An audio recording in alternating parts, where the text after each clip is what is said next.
Hello, good evening, good morning, good afternoon, Luzon, Visayas, and Mindanao, Province of China ni Digong ang Davao. Ito po, kakapasok lang na balita.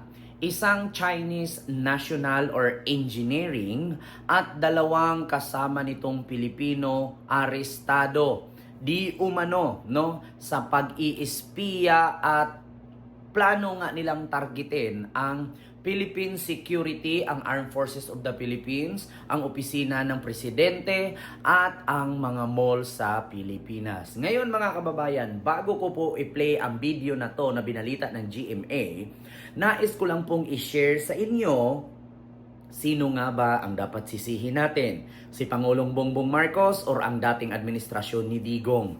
Ito po, sa totoo lang, ito po yung sinasabi natin na Duterte legacy. Actually mga kababayan, ito po hindi po tayo naninira. Si Duterte lang po kasi ang nag-legalize, no, ng mga Chinese makakapasok sa Pilipinas, either may dokumento o wala. Kasi sa panahon ni Duterte, ginawa po niyang legal ang mga pogo. So, ibig sabihin po doon, marami pong Chinese ang nakapasok na mga undocumented. At ilan din pong mga pogo boss ang naaresto, isa na doon, no, ang mayor ng Tarlac na si Alice Go, na isa ding tinatawag nga ng Senado ni Larissa Hontiveros na espiya ng Pilipinas mula China. So ngayon naman po sa balitang ito, isang Chinese national engineering at may kasamang dalawang Pilipino ang arestado dahil target nga po ito na i-hack or pasukin ang website, no, ng presidente ng Pilipinas, ang Armed Forces of the Philippines at especially yung mga mall. So ito po, panoorin nyo po, hindi po tayo fake news. Kakapasok lang. Ito po ang resulta ng Duterte legacy. Bago ko i-play, nais ko lang pong ipapalala sa inyo, huwag nyo pong iboto yung mga politiko na pro-China. Ito po, panoorin nyo po.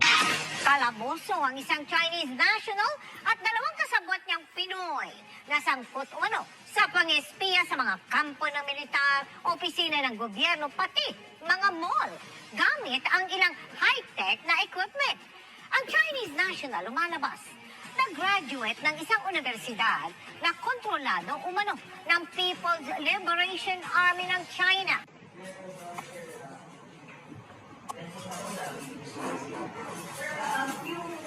He was mentioning, Sir Colonel was mentioning that the interviews was interview checks for signing artillery.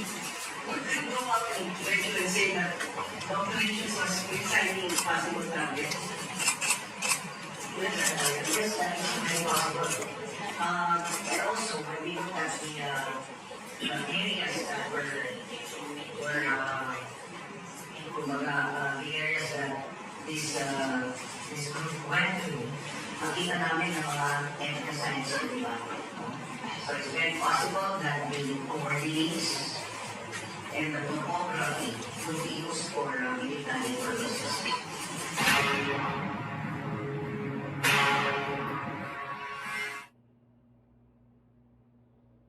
So yun po mga kababayan, klarong-klaro nyo po, tatlong panauhin po ang naaresto. Isang engineer na Chinese national na hawak ng People's Liberation of China at dalawang Pilipino na kasabwat niya na pag-iispiya at gustong pasukin nga ang website ng presidente at ng Armed Forces of the Philippines, pati na din yung mga mall sa Pilipinas na para ma-hack po nila. So ito po talaga mga kababayan, nakakabahala na po ito.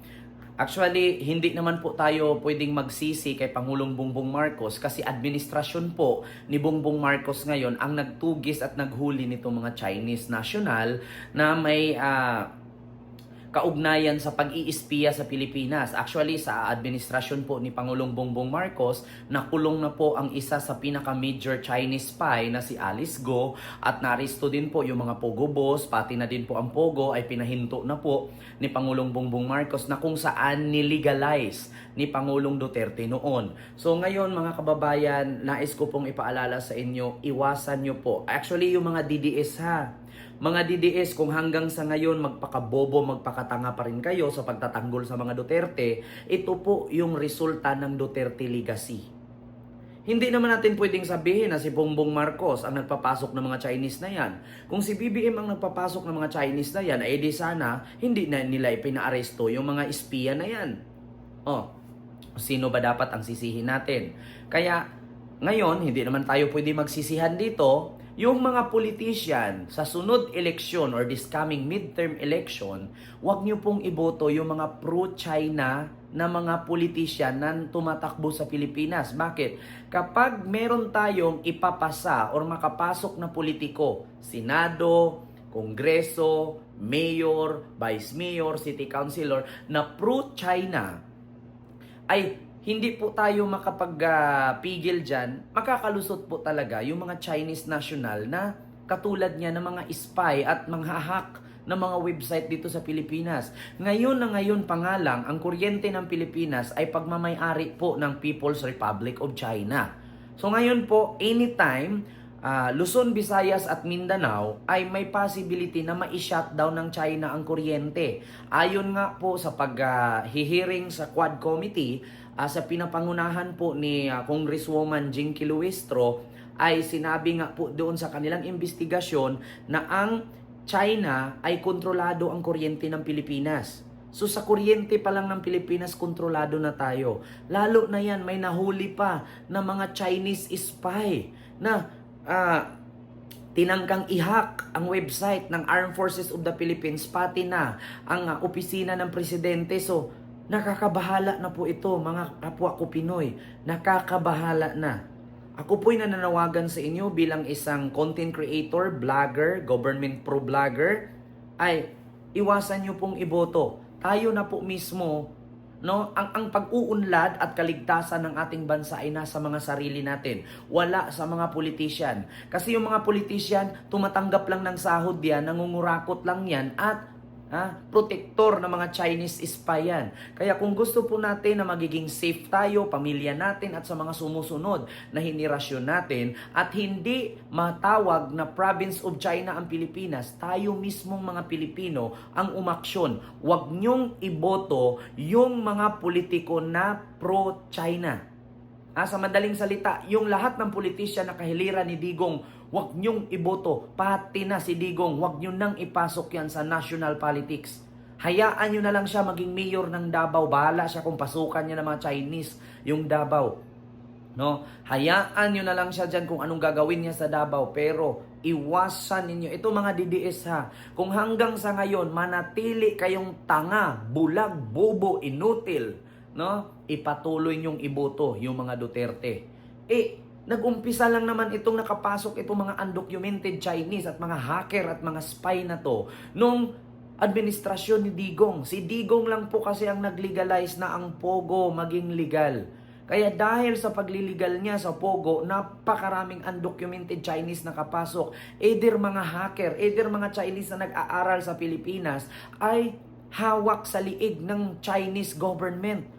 At ito na nga, ginamit na nga nila dito, no, para maging hacker, para maging spy, at para makontrol yung gobyerno ng Pilipinas. Ngayon, hawak na ng China ang kuryente. Ngayon, hawak na ng China ang iilan sa mga isla ng Pilipinas. So tayong mga Pilipino, papayag ba tayo na tawagin tayo Philippines is province of China? Putang ina mo, Digong.